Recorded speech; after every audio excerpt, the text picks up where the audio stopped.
এগুলো স্লিভসে যাবে, এরপরে দামানে যাবে, বর্ডারগুলোতে এই প্যানেলগুলো বসবে, আর এটা নেকে যাবে। ছোট্ট যেগুলো থাকবে সেগুলো সব হচ্ছে নেকের জন্য দিয়েছে। আপু গুলজির সিল্ক কর্নার ড্রেস থাকলে দেখান। সিল্ক কর্নার ড্রেস নেই শোনা, সবগুলো হচ্ছে এখন তো আমি হোসেন রিহার দেখাচ্ছি, এখন নতুন নতুন ক্যাটালগ যেগুলো এসেছে। আর গুলজির সিল্কের নতুন কোনো ক্যাটালগ নেই, আছে আগের ড্রেসেস, সিল্কের হবে কিনা শিওর না, বাট হচ্ছে একটু পেজটা ভিজিট করলে আপনি অ্যালবাম ওয়াইজ কিন্তু সব পিকচার্স আপলোড করা থাকে, ড্রেসের ডিটেলস দেওয়া থাকে, প্রাইস রেঞ্জটাও দেওয়া থাকে। সো সব কিছু হচ্ছে পেজে আপনারা পেয়ে যাবেন, অরেলস ইনবক্স করে রাখতে পারেন, তখন হচ্ছে ইজি হবে।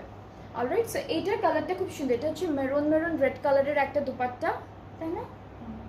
আর হচ্ছে সাইড এরকম অ্যাপেল গ্রিন কালারের বর্ডার থাকবে, আর আমাদের ট্রাউজারটাও কিন্তু প্রিন্টেডের মধ্যে থাকছে। সো খুবই বিউটিফুল একটা ড্রেস পেয়ে যাচ্ছি আমরা, অ্যান্ড এইটার প্রাইস রেঞ্জটাও সেম থাকবে।